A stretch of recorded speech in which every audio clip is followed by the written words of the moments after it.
how can we have one currency for the Middle East? How can we break the borders between all of us and start no visas, but not visas to smuggle or to take things, no visas to build this new Middle East? Right. How can we exchange? We have 300 million manpower in this Middle East, including the oil, including the size, including the location, including the need of the European to sell us their products and to buy our products of oil and cotton and all the above.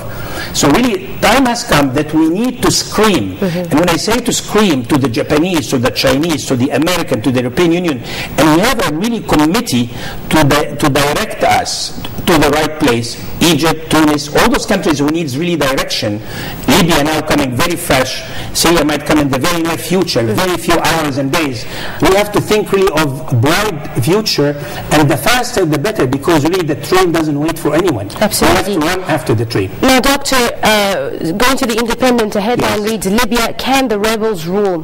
Fears over a split in the rebel National Transitional Council are legitimate, but there are reasons to be positive about the future.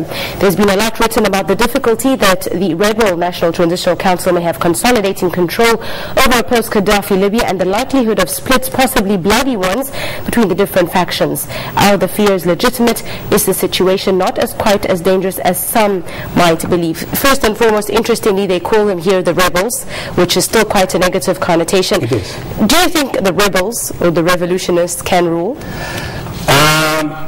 Well, time has come for the NATO really to complete their mission. The British, the French, the Italian, the European, they have to be involved really very tough and strong to protect the citizen of Libya, to protect the citizen who needs help, to protect the citizen from themselves, because some of them are not really used to this freedom. I gave an example also to my friends today. It's like giving a Rolls Royce to a kid, or a Rolls Royce to a mature man who doesn't know how to drive. So he doesn't know really the quality, how to run it. He might kill people, he might kill himself, and he wouldn't know how to run the show. So really leading the country or directing the country or moving with the freedom and democracy in a country being 42 years under dictator, it has to come really from an outside advice, a proper advice. And it needs not only one country to advise, as I said, the European Union, the Far East countries, the United States, the whole world, the United Nations. Again, those countries, time has to scream, but not to scream for money, because they have the oil, as I mentioned. They have the quality, they have the size, they have the people, but they don't have the know-how. They are not used to the real democracy. And it's maybe too early for them. It's like really feeding a kid with a whole lamb or a piece of meat, quality meat, but he really doesn't have teeth to chew. So time has come to give him slowly but surely the milk, and then we give him the bread, and then we give him in order really to go with the democracy. Do you think Gaddafi will face a similar fate to Saddam Hussein? There have been a lot of comparisons between the Iraqi scenario, and might it also happen in Libya? Well, I don't think so, for a very simple reason, because there's no European country has invaded Libya yet, and I know that the leaders of Libya now who are running the show, they said we are willing really to have a fair treatment for Gaddafi in or outside of Libya if they keep their word. So Gaddafi will have a fair trial in court, whether in Libya or outside Libya. If he would have been smart enough, I think he should travel and have a fair trial in Europe, because we used to really see a fair trial abroad no matter what he did, like Noriega and all those people before. Right. We go to the Washington Post. Is the bar set too high for Libya? Perhaps it is because the ouster of Muammar Gaddafi will come months after the fall of Tunisia's Zain al-Abidin Ben Ali and Egypt Hosni Mubarak, or maybe it's a fatigue generated by the wars in Afghanistan and Iraq, but the Libyan revolution seems subject to a higher standard of success than the uprising that preceded it. A curious conventional wisdom has emerged in the commentary on Libya's revolutionaries. We don't know who these people are or what comes next. The popular reasoning goes, so we can't let ourselves be too enthusiastic about them, their goals, or their achievements. Would you agree with this perception? Is the bar indeed set too high for Libya? It is too high. but time to have, again, the European Union and the NATO and the United Nations maybe to team up really to calm down the Libyan. Again, it's garra utlana al-barra. We were really so tied up in the system that you cannot even talk about the word of Gaddafi. Now you have the complete freedom that you were never used to it. If they were 42 years old, they never saw anything besides Gaddafi. If they were 50 years old, for the first 8 years, maybe they haven't heard of him, but after that, they heard of him on a daily basis, that they should not talk about him, they should not put him down, they should not talk about his family. So really, it's too high for them, too big price of freedom that they might pay to reverse back the situation, to pay back. So what are the dangers now that you think are facing Libya on the ground? Do you think there's a possibility, for example, of a civil war that can erupt? Definitely, yes. Unless, again, a wise guys, they come in from the Libyan themselves. Again, nothing will really help you as long as you scratch your own nails with your back. Unless really the Libyan, they take over, and the proper Libyan, and they hear the wisdom of the other countries, what they have done before, and they learn. And the European should really get involved, not only to protect the Libyan, to protect their rights inside, because there is lots of, especially the Italian and the French and the English, they have big business with them since Le Kirby, and the Libyan paid back. So, and there's lots of money abroad from the Gaddafi has been held over there, and it will be released. And there is oil future, and there's communication with industry.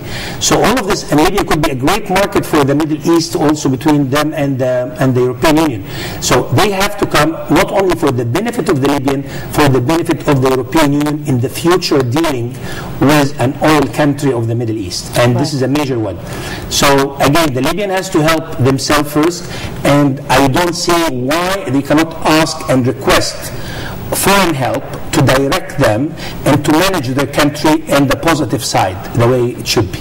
Right, so we move to The Independent, of course, with the world-renowned Robert Fisk. History repeats itself with mistakes of Iraq rehearsed afresh. With Gaddafi at large, a guerrilla war eroding the new powers is inevitable. Doomed always to fight the last war, we are recommitting the same old sin in Libya. Muammar Gaddafi vanishes after promising to fight to the death. Isn't that just what Saddam Hussein did? And of course, when Saddam disappeared and US troops suffered the very first losses from the Iraqi insurgency in 2003, we were told by the US Proconsul Paul Bremer, the general diplomat, and the decaying television experts that the gunmen of the resistance were diehards, dead-enders who didn't realize that the war was over.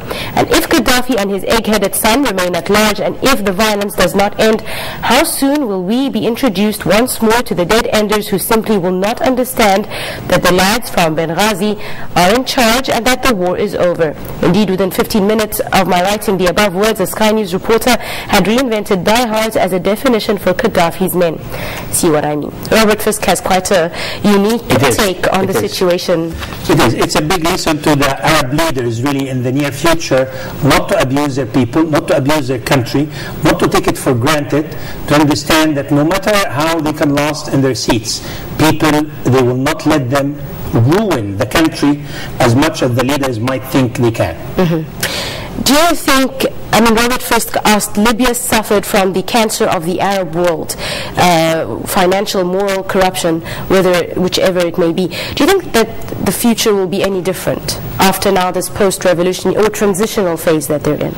The future should really should be better if we really work. It's like really a kid going to school. Listen, son, if you study so well, if you do your homework, you'll have a great result. So now we have a new Libya, we have new Egypt, we have new Tunis, maybe we'll have a new Syria very soon. Those countries are very rich by nature, very rich by oil, very rich by human resources, very rich by location, very rich by the size. If we really use all of this and put it together and bring investors, and when I say investors, it's not the money, bringing the knowledge, bringing the know-how, bringing the people who have the experience and expertise to move along those countries to the right track, believe me, in the very near future, maybe 5 to 10 years, we can really beat the leaders' country, or we can be on the speed with them, United States, China, or the European Union. So time has come really that we understand that we are a very strong power if we use it proper. But if we don't use it, it will hit us. It will really hurt us. It will work against us, which we don't want this to happen. So if you don't use it, you lose it. If you rest, you rest. So by resting, we did rest enough for 30 years. We thought our leader will do everything. Libya rested enough for 42 years. Syria rested enough for the period of Assad, the father and the son. So time has come that we understand that no matter how good president or bad president will not bring the result unless the people allow him or allow themselves to produce. It's not I'm saying I'm going to the government to work from 9 to 5 or from 9 to 2. It's what am I producing? The output. So I have to have a result. I have to come and give myself the bill. Did I really produce enough? Did I bring an output enough for me and my family and my next generation? Or I will depend on another Gaddafi and another Mubarak and another life president who will last forever. So time has come that we team up, we understand, and we build our countries the way we see it moving positively to the future and to the big future and to the near future. Right. From The Guardian, interesting headline reads, Arab Spring has created an intelligence disaster, warns the former CIA boss. The article takes a look at Michael Shore, who says that the help they're getting from the Egyptian intelligence servants, less from the Tunisian but certainly from the Libyans and Lebanese, has dried up, either because of resentment at their government stabbing their political leaders in the back, or because those who have worked for the services have taken off in fear of being sought after or worse.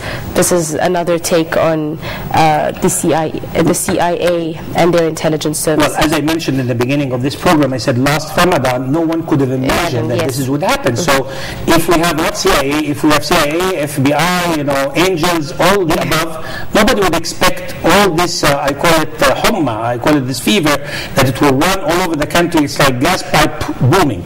So talking about the gas, also we need to commit ourselves to the gas that we sign with Jordan or Israel or whatever, because this is will pay penalty. And who's paying the penalty? The people of Egypt, talking about gas. So we have really to reschedule this deal if we don't like it, or we have to stop it, or we have to continue, but we have to face it. Not to cut it, not to burn it, not to nationalize it. Right, Dr. Hisham, just going back to what you were earlier saying, you mentioned Syria several times in our discussion. We cannot really forget Syria. It's our neighbor. Indeed, and The Guardian itself has also mentioned Syria. Headline reads, Bashar al-Assad's fall is inevitable. Syrians will not stop protesting until the regime is gone. They don't need military intervention. The dramatic developments in Libya are raising comparisons with the uprising in Syria, just as you said. In particular, some are asking what the role of the international community should be. Inside Syria itself, though, there has been no call for external military intervention. People are opposed to any foreign meddling. This position is tenable because several interlinked factors, objective and subjective, make the fall of Bashar al-Assad's regime inevitable. I don't see what's wrong if I'm a president and I walk in and I hear the people don't like me. I say, okay, I'm leaving. I'm leaving, take over the country, but before I leave, I would like to make an election to find the best guy who can run the show, the best government. Thank you very much. My dad served you for 30 years. I served you for 10 years. And he can live in peace. Go where else to live? Why do I have to fight until the last drop of my blood and lose all my family, lose all my power, and I'm not learning from next door? Where is Mubarak and where is Zain al-Abidin and where is Gaddafi? So time has come to learn our lesson. We need a leader in one of the Arab countries to have the guts and say, gentlemen, I did my job, you didn't like my job, thank you very much. Let's talk about the next one, let's team up. Very simple, and he should be wise enough. He's the youngest one of all the presidents I mentioned. His wife is brilliant. She used to be one of the high top school. She should advise him. His family should advise him, his cousins, but nobody really wants to let go. They have hope, 1%, that he might stay in power another day or a week, and they would like to lose their life for this one day or a week. So it's just a matter of time. Matter of time, sooner or later, they will join the club. And again, we need the Syrian to stand against the rights, to find out the best for themselves, to fight to get really the best knowledge they need, the best country that they would like to build, best government, and team up with the Middle East, that we need to see this Middle East moving along to compete with the European Union in a good way, to compete with the United States and the Far East, and maybe beat them in the near future. Absolutely. On that positive note, Dr. Hisham Ashmawi, Chairman of the American Egyptian Business Association, it's been an absolute pleasure. Thank you very much for joining us. Thank you very much for having me, and all the best to the Middle East. Thank you very much, sir. Ladies and gentlemen, with that, we come to the end of this edition of The World Today. I'm Angie Meher. Many thanks for joining us.